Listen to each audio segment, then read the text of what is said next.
Hi friends. Guilford के त्रिविमीय सिद्धांत के बारे में जानेंगे। इसके पहले हमने जो है स्पीयरमैन के सिद्धांत के बारे में चर्चा की है।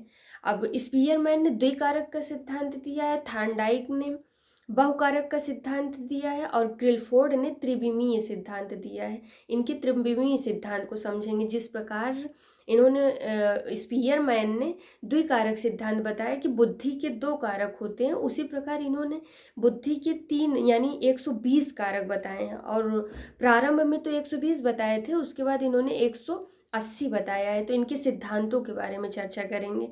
गिलफोर्ड का त्रिविमीय सिद्धांत ऐसे ही पूछ लिया जाता है कि त्रिविमीय सिद्धांत है गिलफोर्ड का।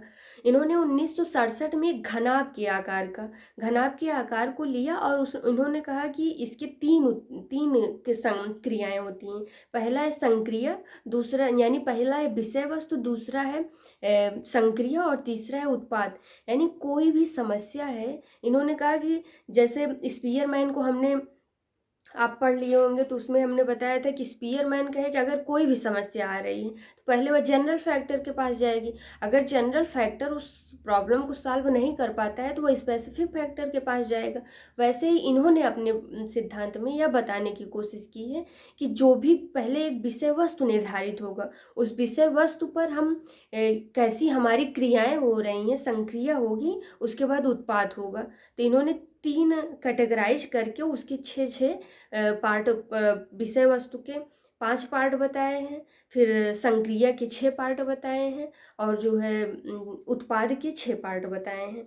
जैसे फिर इसको इन्होंने मल्टीप्लाई कर दिया है, 5 × 6 करेंगे तो 180 को इन्होंने कारक माना है।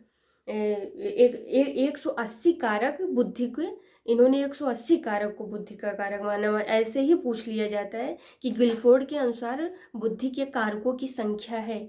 तो प्रारंभ में 120 माना गया था, तो अभी अगर ऑप्शन में 120 नहीं है तो 180, अगर 180 और 120 दोनों है तो 180 ही माना जाता है।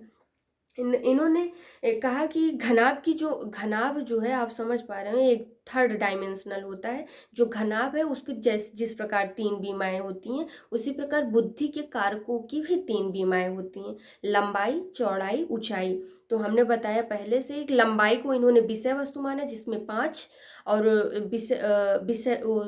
विषय वस्तु माना। संक्रिया को इन्होंने 6 माना जिसको चौड़ाई माना इन्होंने, और ऊंचाई यानी उत्पाद जिसको इन्होंने 6 माना। तो अब विषय वस्तु की बात कर लें। इन्होंने जो है 5 विषय वस्तु को स्वीकार किया है, यानी दृष्टि, सुनना, अगर यानी दृष्टि को सुनना, सांकेतिक और जो है शाब्दिक एवं व्यवहारिक।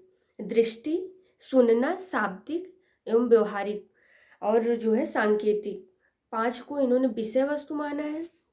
इनके संक्रिया की बात करें तो इनके मॉडल को ये भी कहा जाता है एसआई, यानी स्ट्रक्चर ऑफ इंटेलिजेंस मॉडल भी कहा जाता है।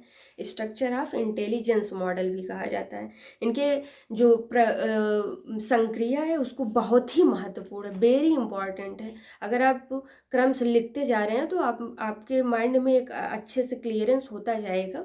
इन्होंने जो इनकी जो 6 संक्रिया है वो मूल्यांकन है, अभिसारी, अपसारी, स्मृति धारण, संज्ञान और लास्ट जो है वह स्मृति अभिलेख है। और इनके उत्पाद की भी चर्चा कर लें। उत्पाद जो है वह यूनिट यानी इकाई, वर्ग यानी क्लास, पद्धतियाँ, टेक्निक को माना। क्योंकि जितनी भी आप एक यानी लिखते जा रहे होंगे तो क्रम बनता जा रहा होगा कि पहले जो विषय वस्तु बताए जैसे दृष्टि, संकेत, सुनना, शाब्दिक, तो ये एक इन्होंने मतलब पहली पीढ़ी माना कि यही पहले विषय वस्तु होंगे। फिर अगर अब जैसे आप सुन रहे हैं तो आपके पास मूल्यांकन करेंगे। अगर कोई आपसे कोई बात कहा है, बुद्धि का मूल्यांकन आप किस प्रकार करेंगे कि अगर वो सकारात्मक चीज़ों को कहा है तो आप कहेंगे कि हाँ वो उसकी जो क्षमता है वो सकारात्मक या अपसारी है।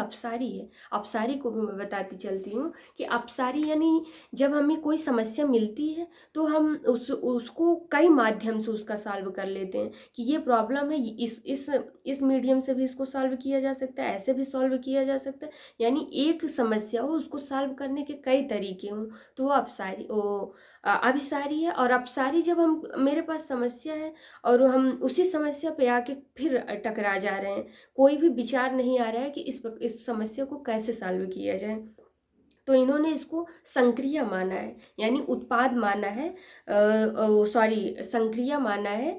फिर संज्ञान और स्मृति अभिलेख, इनके हम उत्पाद की चर्चा कर रहे थे, यानी इकाई, वर्ग, पद्धतियाँ, संबंध, रूपांतरण, आशय एवं निहितार्थ।